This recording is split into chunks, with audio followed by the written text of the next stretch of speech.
next speaker is always at the forefront of any disaster or local crisis in the country. He is an Undersecretary for Local Government at the DILG, an advocate for bringing about meaningful change in local communities. He works closely with partners, particularly civil society, the private sector, the academe, and the international development community to foster opportunities and partnerships for local transformations through improved local governance and development. Please warmly welcome Undersecretary Auster Panadero. Magandang hapon po sa ating lahat. And first of all, I'd like to thank Rappler also for giving us this opportunity to share with you what has been going on at the local level. Especially na sisimula na naman yung typhoon season. So magandang pag-usapan po ulit ito. I have only 10 minutes for this, so I'll be sort of breezing through in some of the items presented here. These are the key presentation points. Ano yung basis ng ating trabaho sa disaster preparedness. Nakita natin kanina yung presentation ni Yusek Halad. There are 4 pillars. Ang disaster preparedness ay naatas po sa local governments. Pangalawa, yung nabanggit din po ni Congressman Salceda na ang frontline po natin dito sa DRRM, Disaster Risk Reduction Management, ay LGU. Kaya nakikipagtulungan din po tayo sa ating NDRRMC upang ito ay i-implement sa pamamagitan po ng ating mga frontliners, ang local government units. Essentially, I'll highlight the LISTO efforts, ano yung ating lessons learned, and what are the ways forward. Una, nabanggit na ito ni Congressman Joey. Ano bang legal basis? Those are the things there, the 10121, the 9729, and the 10174, yung PSF, the People Survival Fund. What he probably failed to mention is yung 10821, the CERP. I don't know who is familiar with that, but that's the Children in Emergency and Relief and Protection Act. May bago po tayong batas. Ito'y mahalaga kasi yung ating mga kabataan ay talagang kailangan nating pangangalagaan sa lahat ng panahon at sila naman talaga yung vulnerable din po dito. How do we do our work? No? So ang aming mandato ay capacity building. And essentially in the context of disaster preparedness, there are 3 pillars that we are trying to operationalize. First is assess. Ano ho ba ang state of preparedness ng isang local government unit? Pangalawa, tulungan na itaas yung kakayahan, yung formula po ng disaster, ang denominator capacity. That's precisely the focus of the intervention of the DILG under the coordination of the NDRIMC. And third, yung resource mobilization. Kadalasan po dito tayo nahihirapan, alam natin yung problema, alam din naman po natin yung gagawin, hindi lang magawa dahil kulang ang pondo. So kahit na yung famous calamity fund, 5% of the total, pag gawin mo talaga ang lahat ng dapat gawin, yan po'y kulang. Kaya kailangan natin maghanap ng paraan upang matulungan natin ang ating mga local government units. Our resiliency journey is pursued along the following lines.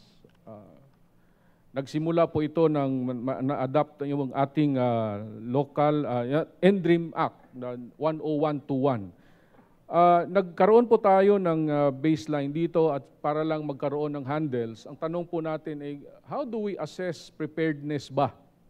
How do we know that a place is prepared? Actually, ang binamit lang nating batayan ay yung mga batas. Muna, bilang pasimula.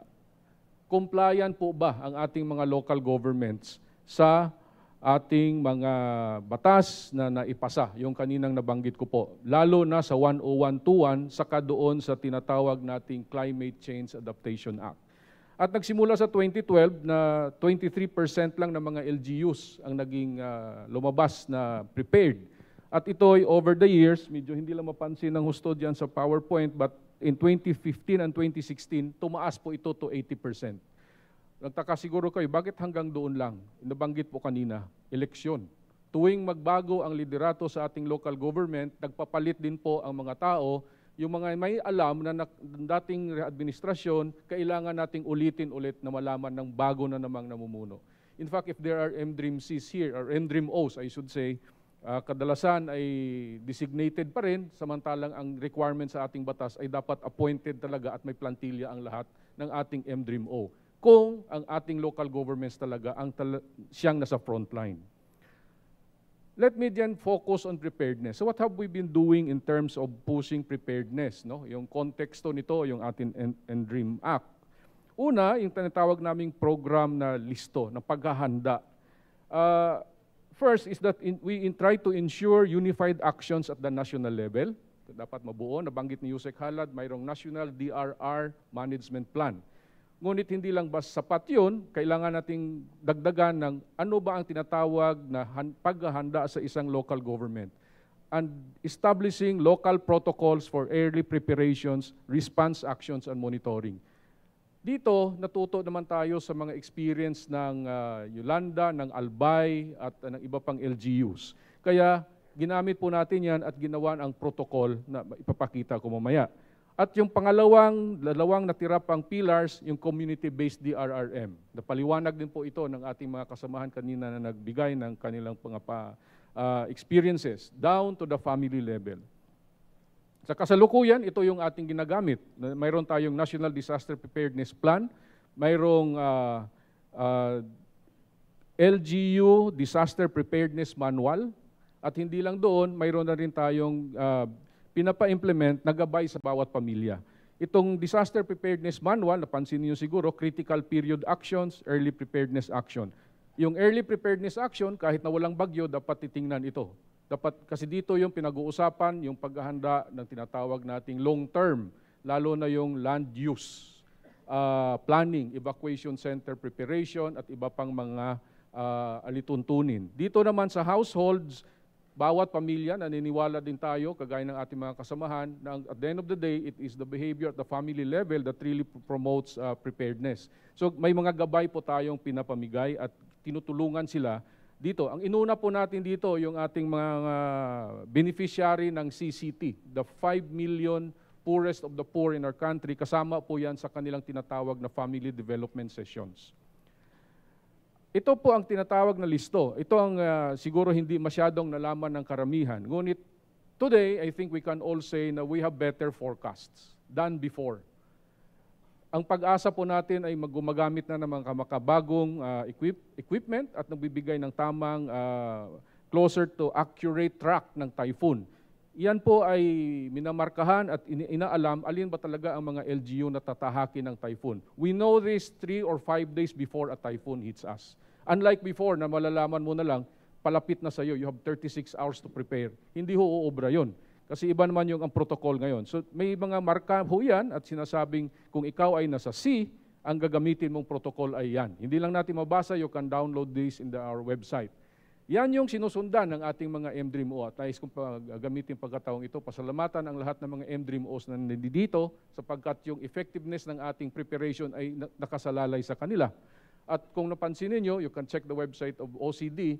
Over the past 2 to 3 years, pababa ng pababa yung ating casualties kahit na patuloy na pataas ng malakas ang mga bagyo at pareho lang naman ang numero ng mga typhoons na tumatama sa ating bansa. May mga istorya siguro tayong pwedeng matingnan. I just selected 2. But of course, we learned from Albay, we learned from Camotes Island, yang sa San Francisco, at iba pang mga LGUs.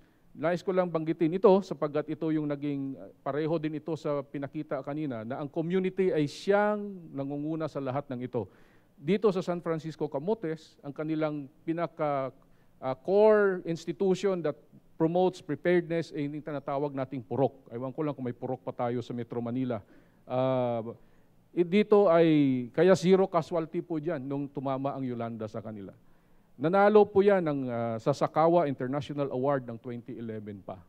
Ang isa naman po, and if I may use this, an LGU outside lang of Metro Manila, I'm sure in NCR you have heard some of the CDRIMOs here. They have good practices using the best and the latest equipment. But a faraway city like Bugo City in Cebu, likewise is doing their best to make use of the full technology that is available to them, like the maps, to make sure that their places are likewise prepared. Nanalo din po yan sa Sasakawa Award in 2015 at yan po ay pinagmamalaki din po ng ating bansa. Lessons learned.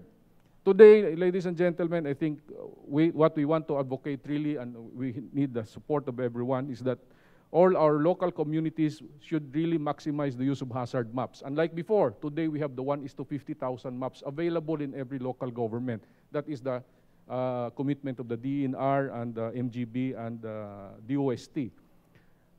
Yung ating pag-asa, dapat sundin natin ang kanilang at gamitin ng tama ang kanilang mga information na binibigay. Yung protocols natin sa listo na nabanggit ko, yan ay dapat din ay sinusunod. Hindi siguro lahat, ngunit yun ay maging batayan kung paano mo i-operationalize sa local level. Hindi pwedeng kanya-kanya. Dapat may sariling may template tayo, ngunit there are basic things that need to be done. There are new processes, may PIDRA, Pre-Disaster Risk Assessment. Normally in the past, ang ginagawa, saka ka na lang nag-assess kung tinamaan ka na. Hindi na po ngayon. Dapat yung PIDRA dito, iba din yung PIDRA kanina, no? Participatory Disaster Risk Assessment. Ito, pre-disaster. Bago ka tatamaan, 2 to 3 days before, there is really a need for the local governments, through their local councils, to assess what is the most likely impact of a typhoon in their areas.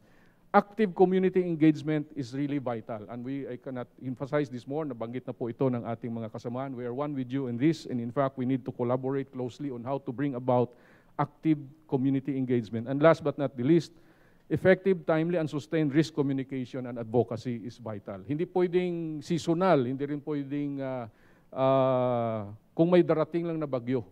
The end of the day, disaster preparedness is requires behavior change. And we need to do that, and we can only attain that if there is a sustained way of doing it. Patungo ito sa tinatawag na significant reduction in damage and casualties. Moving forward, we are one with our NDRIMC in saying that, the work doesn't stop at preparedness, we should really move towards resilience. But then the question probably is, do we bounce back or we should bounce forward? Ayan ang tanong na siguro sabay-sabay nating balangkasin as we continue our dialogues in the coming months. Maraming salamat po.